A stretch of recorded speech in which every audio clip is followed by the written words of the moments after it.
Hey, salut, what's up tout le monde, comment allez-vous? Moi, ça va nickel. Nous retrouvons ici pour un petit tuto, comme j'avais promis sur la précédente vidéo du Speed Art Crocodile. Donc, c'est pour, on va reproduire, pas exactement parce que je pense pas qu'on pourra, mais la photomanipulation crocodile en plusieurs parties sur ce tuto. Donc là, on va accéder à la première partie. Mais je tiens à préciser tout d'abord que ce tuto n'est pas fait pour les débutants. Parce que je vais pas m'amuser re, comment dire, à tout vous expliquer de A à Z, quoi. C'est vraiment pour ceux qui connaissent la base de Photoshop et qui peuvent faire du détourage, etc., quoi.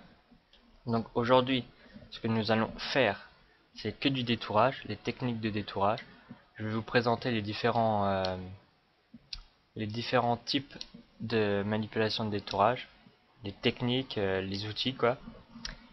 Les masques de fusion, parce que je ne travaille qu'avec les masques de fusion. Le masque de fusion, c'est quoi? Ça permet de supprimer des bouts d'image sans infecter l'image originale. Donc voilà. Donc, je vous ai passé un petit dossier avec des photos dedans.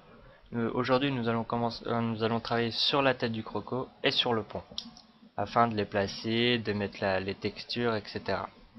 Et de transformer la tête de croco en forme de pierre. Donc voilà. Donc avant tout, vous voyez que moi j'ai pas du tout la fenêtre navigation. Moi je zoome avec ma molette, la souris. Donc pour ceci vous faites, ceux qui ne l'ont pas et ceux qui le veulent, faites édition, préférences, général, et vous cochez le zoom avec molette de défilement. Donc voilà, voilà, vous l'avez. Donc normalement là on est bon pour travailler. Donc nous allons ouvrir. Ah non, on va commencer par mettre un fichier, un nouveau fichier, donc fichier nouveau. Vous prenez comme largeur 1920 pixels, en hauteur 1080 pixels et en résolution 72. Pour le contenu de l'arrière-plan, vous mettez le blanc ou le transparent, c'est comme vous le souhaitez, mais moi je préfère un blanc ou un noir, tout dépend. Mais je mets le blanc parce que pour détourer, c'est bien de voir les détails qu'on a oubliés, quoi. Donc voilà. Donc voilà, on a notre document. Ne vous inquiétez pas sur les fichiers qui sont là, c'est pour moi, c'est pour vous, vous détailler tout ça. Donc nous allons importer l'image tête de croco. Voilà, tête de croco. Vous l'importez, vous l'importez. Voilà, elle est ici. Voilà, elle est là. Prenez. Donc là, nous avons importé l'image, la tête de croco, et là je vais vous expliquer les différents outils de détourage. Donc nous avons le premier outil de défaut, on va dire ça comme ça, l'outil rectangle de sélection, l'outil ellipse de sélection. Nous avons l'outil lasso, donc ça c'est plus libre à votre imagination. Quoi? À votre imagination? Non, avec votre souris, quoi. Il faut vraiment être précis, mais ça c'est plus ceux qui sont soit forts à la souris, soit très forts à la souris, ou soit ils ont des tablettes graphiques qui permettent d'être plus précis. Nous avons la baguette magique. Donc voilà, on sélectionne la baguette magique. Nous avons l'outil de sélection rapide.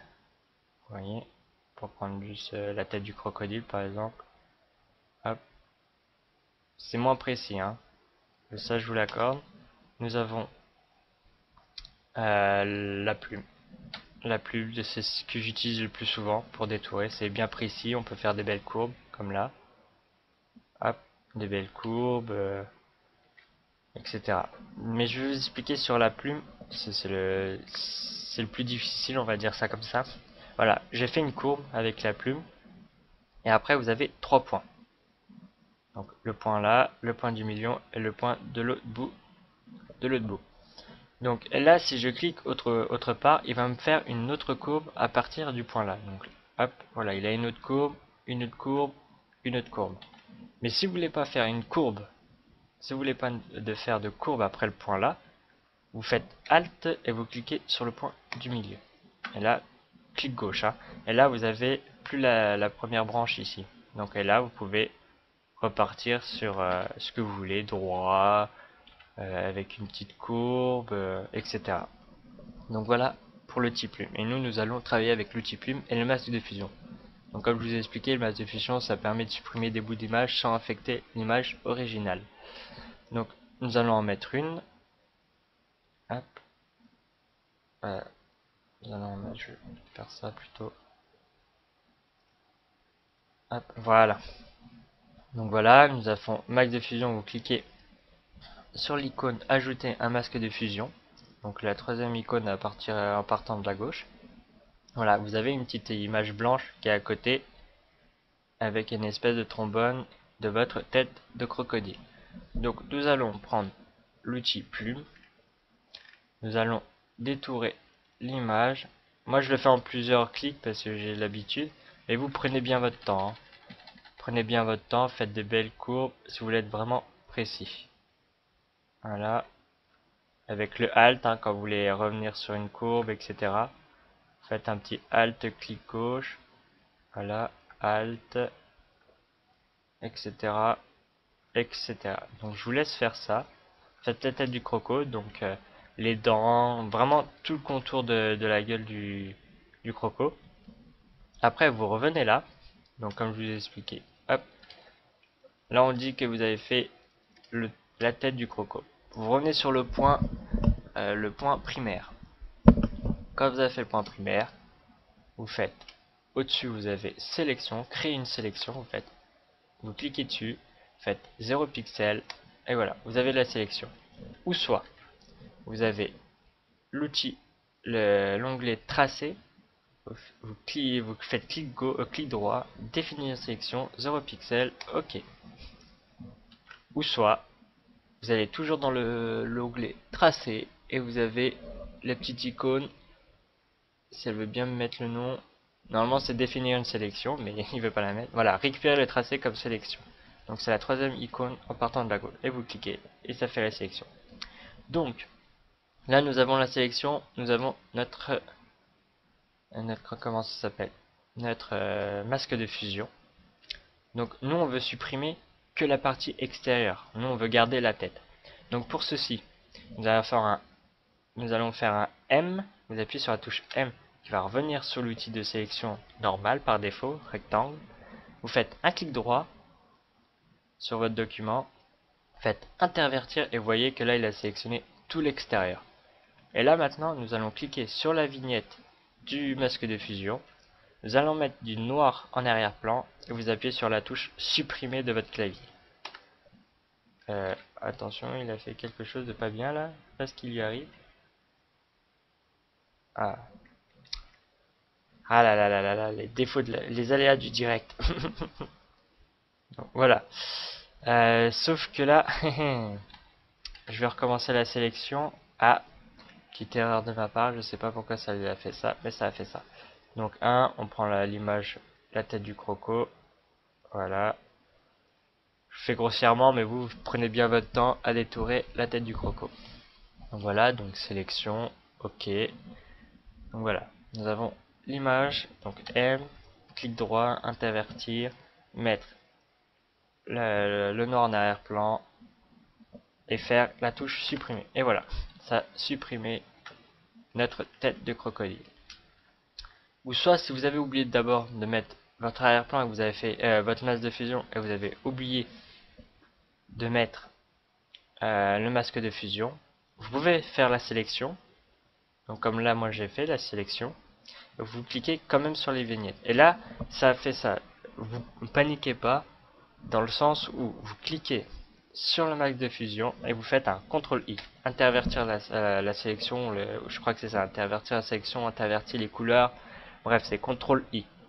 Et voilà, vous avez votre tête de croco. Donc le noir, c'est ce qui a disparu de votre image.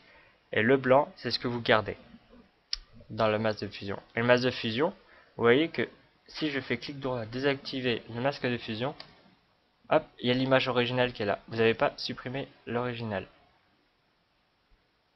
Donc, activer le masque de fusion. Activer le masque de fusion. Ah oui, j'ai oublié de vous dire. J'ai oublié de vous dire que que votre calque, quand vous l'importez, il a un objet dynamique. Vous avez la petite vignette. Ça permet de quoi? Ça permet de redimensionner votre image sans affecter l'image en elle-même. Donc c'est-à-dire, je prends par exemple, je fais CTRL T, donc contrôle de transformation manuelle, donc édition transformation manuelle. Je la réduis vraiment petit à petit, que ça soit une petite icône, on va dire. Voilà, on est d'accord, qu'elle est tout petite. Mais si je refais CTRL T et je la redimensionne à la normale, ça n'a pas affecté l'image. Ça n'a pas affecté l'image du tout. Alors que si c'est une image pixelisée, donc vous faites, si vous voulez pixeliser l'image, vous faites CTRL droit, pixeliser le calque et vous avez la petite vignette qui a disparu.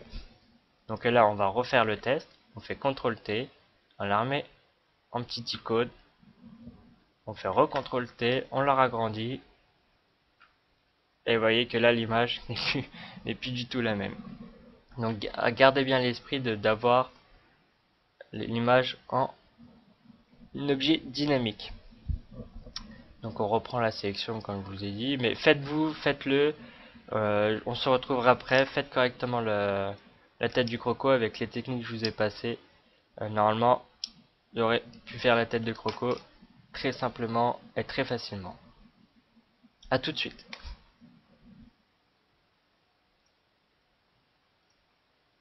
Donc, nous revoilà avec mon...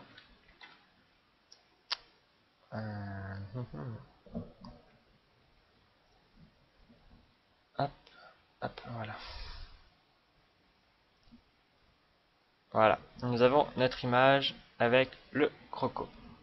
Voilà, vous avez vu que sur le speed art, la gueule du croco est bien plus ouverte. Quand on superpose, vous voyez, la gueule du croco est super bien ouverte. Donc pour ça, d'abord nous allons placer le croco ici. Voilà, environ ici. Je vous passerai l'image du speed art dans le dossier, vous inquiétez pas. Donc voilà, on la pose ici tranquillement. Donc nous allons resélectionner grossièrement. Donc ici, prenez l'outil de sélection que vous voulez. Hop, on prend ça, on met ça là, tac, tac. Je fais grossièrement, mais si vous voulez le faire bien précis, prenez toujours la plume, c'est le mieux. Donc voilà, hop, hop,